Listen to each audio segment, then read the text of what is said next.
What's up, YouTube? This is King Monyay. Once again, bringing you this good old information. So this right here is about prison, and in regards to a question I received on my comments. Um, so basically, when you're new to prison, the first people you want to seek out are your people of your race, people of your kind, basically. So usually it's by region, wherever area you're from. So if you're from LA, you want to reach out to the LA. If you're from the Oakland, you want to reach out to the Oakland. But so it's different at every prison as far as. But the first question they're going to ask you is where you're from. Hey, what's up? Where you from? And so um, the introduction is not aggressive. It's usually just passive aggressive. They usually just want to get a feel for how you're going to respond and a feel for your personality. One of the things about prison is, man, people in prison have a good ability to read people. They know how to read personalities. They know how to read body language, and that's what helps them survive. So instantly, people can see if you're going to be trouble for the unit, if you come in here, or if you're shy and scared and timid. They can see that weakness. So, and generally speaking, in prison, everybody starts off with respect, a level of respect. People are going to approach you with caution. They're going to approach you in a respectful manner. They're going to give you that respect off the dribble. Most people are going to treat you with respect, because to disrespect somebody in prison is to first disrespect yourself, because in your own kind, your own race, your own organization. They're going to be the first ones to come check you. So everybody approaches everybody with the highest level of respect, right? And so first question they're going to say, where you from? And then they say, oh, okay, you from out of town, or say wherever you from. You from if you're not from California, you from out of town or something like that. Well, you would just be an out of towner. Um, if you're from California, wherever city you're from, that's who you go seek out. You seek out your people. That don't mean that's your you got to roll with them as far as if they're a gang. And this is for people that's non-affiliates. I'm going to speak into the non-affiliates right now. I had a good question, and I'm going to answer that question, man, to give you that respect, because you took the time to look at the channel and post some questions. And I got love for all my subscribers, man, because we doing the damn thing. So for the non-affiliates, if you're non-affiliated, you're from California, they're going to hit you up and say where you from. That means one or two things. That means it's you a blood or a crip, or does that mean just simply what city you from? So the easiest question when they ask where you from is you tell them what city you from. What city you from, where you was born and raised. So they get a general idea of immediately they want to know your roots, your origin. They want to know who they can call on and check you out and verify to see who you are, what you're about, if need be. Everybody wants to know who they're around, and so they call it doing a background check. So it's easy to say where you're from, and then tell them your name, whatever, and you say it with confidence. You don't say it like somebody's trying to figure out something about you, or that you got something to hide. You just you tell them in a respectful, confident way, right? Um, and so then, generally speaking, that's who you'll be clicked up with. That's who you're gonna hang with. You're gonna hang with people from your city. Now, you don't have to, because ultimately, always remember you're a man, and never feel the need to have a need for somebody. You know, never feel the need to be uh, accepted, because people, when they start feeling like they need to be accepted, they do things to become accepted, and that's a sign of weakness. And these predators in prison can see it. So the other question was, will they prey on you? Will gangs prey on you? There are prisons that are highly uh, violent, right? It's a violent environment, and what I mean is you have to be affiliated with somebody. Meaning, even if you're not gangbanging, you're affiliated. Whether they know you a Muslim, they know that you are a Christian, they know you are a Native American, they know that you are a Wood, they know that you're something that you cannot just be a loan shark saying, you know what, I don't roll with anybody. You could, but when you do that, you leave yourself vulnerable, and they're going to these guys are professional sharks, professional predators, which means they can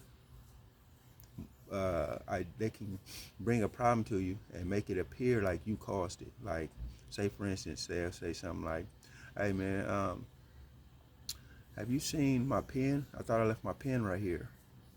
Now you know damn well they didn't leave their pen right there. They know they didn't leave their pen there, but they doing this because they already know you don't roll with nobody, and they already know that you're an easy victim. So, and you say something like, "Nah, I don't see your pen," and they say, "Well, that looks like my pen in your hand. I had my pen. That's my fucking pen." And you say, you're like, "Dude, this is not your pen. This is I had this." And they'll say, "What? What? Are you calling me a fucking liar? You calling me a liar? What do you want to do? You want to get down right now? You want to do something?" You know. And so those are like predator moves. People do stuff like that when you have isolated yourself and you just by yourself, right? So you can be a leader. You can stand by yourself.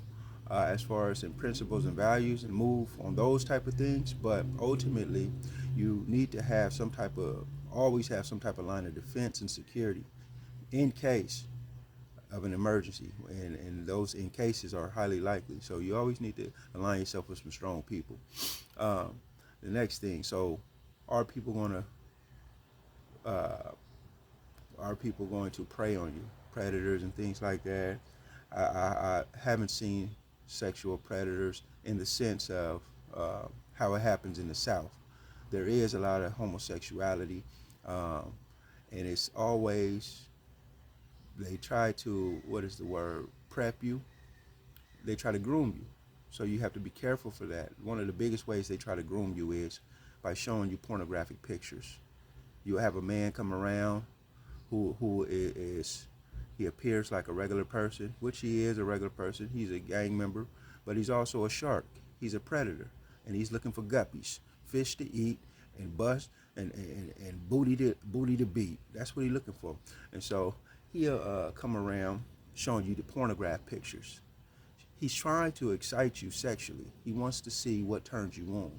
He wants to see how vulnerable you are, you know, how vulnerable you are to sit, you know, how open you are to sit and discuss sexual matters with another man in a prison. So he'll come and say, "Man, I got these pictures for sale, man," and you get to looking at them, and you see some pussy, some titties, some ass, and they bending over. He like, "What you know? I got these black ones, I got these white ones, man. What you like, you know?" And so what he's doing is he's now intruding into your sexual preference. You know, most people are unaware of what's even going on. They just sitting, they think they chopping it up. You know, they looking at some pussy. We down and out. You know, we ain't seen this in a minute, and now he got some, and now we thinking about possibly buying this picture so we can go somewhere and try to squeeze one off. But you gotta always be on guard for them predators, man. What he's doing is uh, grooming you. What he's doing is he's intruding into your life, and he's trying to sexually excite you so that you guys can now have a relationship of a sexual nature, which is sexual conversation. "Hey man, I got these pictures. I got some more of them pictures you like, man. You know, I used to have this rum bra like this, and whoop de whoop de whoop." And so then now you guys get to talking, you become comfortable, familiar. But you guys, what open this relationship is something of a sexual nature. Keep all that type of stuff closed. Your sexual business private. You know, don't get used to making sexual comments, sexual jokes, because it can be an invitation and it can be a sign of weakness. Like I say, you ultimately got to remember you're dealing with people who are more advanced, more experienced, and they've been around the block, and these guys know how to groom you, and they're patient, and they sit back and they're waiting for the kill. And so that's the perspective. You always got to be on guard. But ultimately, if you hold yourself in a respectable manner, you know, you don't open these doors, you don't play with people, you don't got to worry about being a victim. Okay? To my non-affiliates, if it's a riot, a race riot, uh, well, you are a part of something. Even though you may not be affiliated with a gang, you are a part of an organization, you know, which means by default you are your race. Whether you're white, man, you white. So generally speaking, if you are in prison and there is a race riot, and we're talking about prison, in your vicinity, you were there, you were present, one of the most dishonorable things is for those who run and don't participate. You know, whether you are winning, whether, well, you know what I'm saying, whether say the whites is winning, whether the whites is losing. If you white, you supposed to participate. If you black, you supposed to participate. So one of the most dishonorable things, one of the most, is cowardism. So if you don't participate in a race riot, and keep in mind, they are not likely to happen because everybody's on the yard working for peace. Riots are not just fights in prison. Riots are war where death is about to happen. If riot happens, and chances are, pray to God it's not, because you got people working to keep peace. But if it ever did, you have to be prepared to participate. You have to, because if you don't, you still face the consequences as though you did participate and got killed anyway. What do I mean? I mean, you'll be marked everywhere you go. You can't. That will end your career.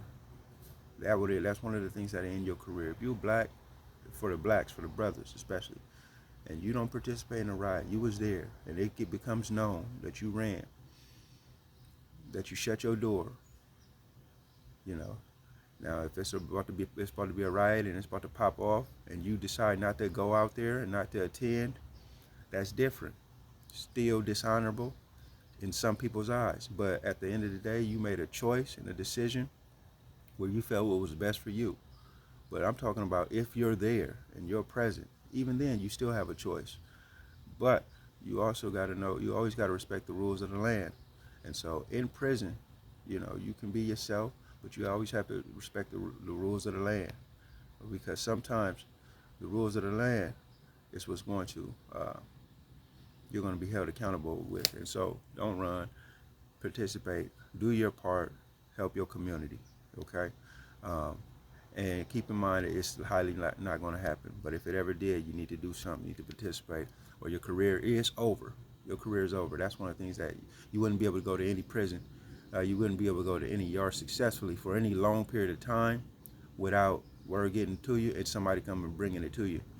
One of the other questions, I think that about touches on everything. If I missed anything, then you go ahead and just hit me up and leave a comment. But ultimately, it's about the way you carry yourself. If you're a non-affiliate, nobody's going to make you do anything, make you go as far as put in work and stuff like that. It's all about respect, man. If you don't get to go in there trying to gamble and intermingle with the wrong people, you know, people gamble and they pay their debts. But there's people who gamble. When you gamble, you open yourself up to slick talk. People's gambling, they talking. So everything that you do, you can open yourself up to hanging with those certain types of people, right? When you hang with these certain types of people, they do subtle things that can be disrespectful, whether it's talking trash at the domino table, talking trash on the basketball court. Even though y'all just been competitive, it's opening a door where you're becoming disrespected.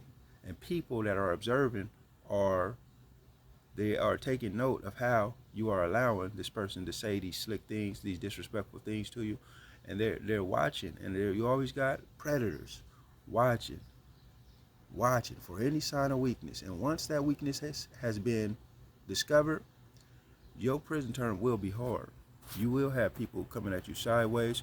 You will have people trying to test your manhood, saying little slick things to you.